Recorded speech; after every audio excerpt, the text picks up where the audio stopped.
not as a minister. Honorable members, let me remind you not to concentrate on somebody's contribution, but please concentrate on the Sona. Oh yes, when you are contributing, concentrate on the Sona, not somebody's contribution.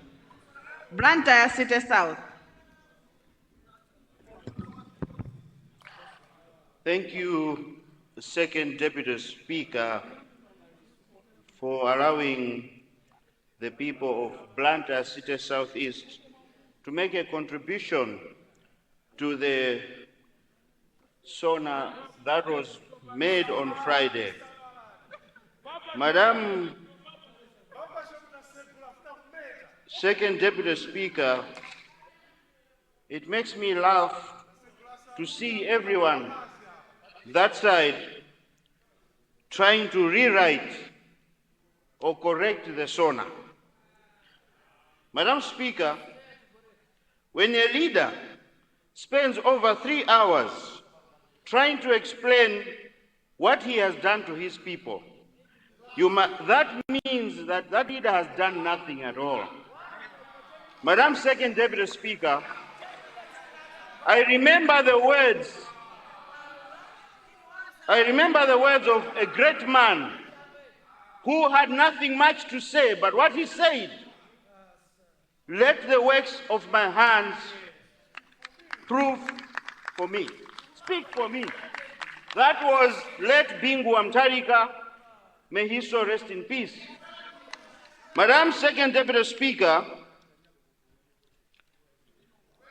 Section 108 of the Constitution of Malawi mandates public officers, including the President, to uphold the truth and act in good faith. Section 122 of the Penal Code, Madam Second Deputy Speaker, criminalizes the act of providing false information. Order, honorable members, order. Oh. No, he's not reading. He's referring to his notes. No. Madam Second Deputy Speaker. That's just a reference. That's just a reference to his notes. He's referring to his notes, not Weringa, please. Order. Madam Second Deputy Speaker, they are taking my time. I hope you will consider that. Section 122 of the Constitution of the Republic of Malawi, Madam Second Deputy Speaker, criminalizes the act of providing false information while under oath. Madam Second Deputy Speaker, this carries legal implications, particularly when it misleads the nation. Section 19 of the Universal Declaration of Human Rights, Madam Second Deputy Speaker, UDHR, Honorable emphasizes. Honorable member for Blantyre City South, we have a point of order. Resume your seat. City South.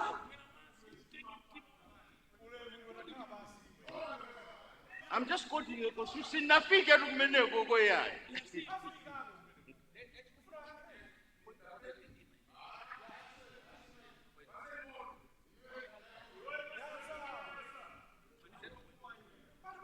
Honorable member, what has happened? I gave you the floor.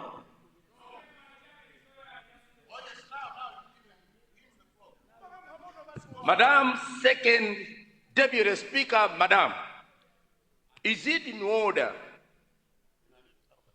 for the member who has just resumed his seat to insinuate that the President or our leader spent 3 hours explaining what he has done for Malawians, and then at the end of his sentence to say that it means he has done nothing? What was he explaining in the 3 hours? Is it in order? Because to me, I feel the whole 3 hours he spent about explaining developments that he has done, including those that has happened in Blantyre Southeast. He is a beneficiary of those projects. So it surprises me Is it in order, madam? I need a ruling on that one. The 3 hours was spent on actually articulating issues that have been done in all our constituencies. And Blantyre Southeast is a witness to that. He's my chair at agriculture. He was one day telling me to say, the president has done a lot in my constituency. So I'm surprised that now he has changed the tune. Honorable member, then you leave me with nothing to respond on, because you are asking if it is indeed in order for him to say those words, and then later you are saying, according to me, then you explain. So what should I do on? I'm trying to build a case. I'm trying to build a case against him, because he once told me that this president has done a lot in his constituency. Madam Speaker, he should not change tone. Honorable member, thank you. Resume your my brother. So my brother, you told me. You mentioned bridges. Honorable member for Blantyre, City South, continue. Thank you very much, Madam Second Deputy Speaker. I will not bother to respond. Sometimes empty teens, you know what they do, Madam Speaker. Madam Speaker, Section 19 of the Universal Declaration of Human Rights, UDHR, emphasizes the right for citizens to access the truth and transparent information from their government.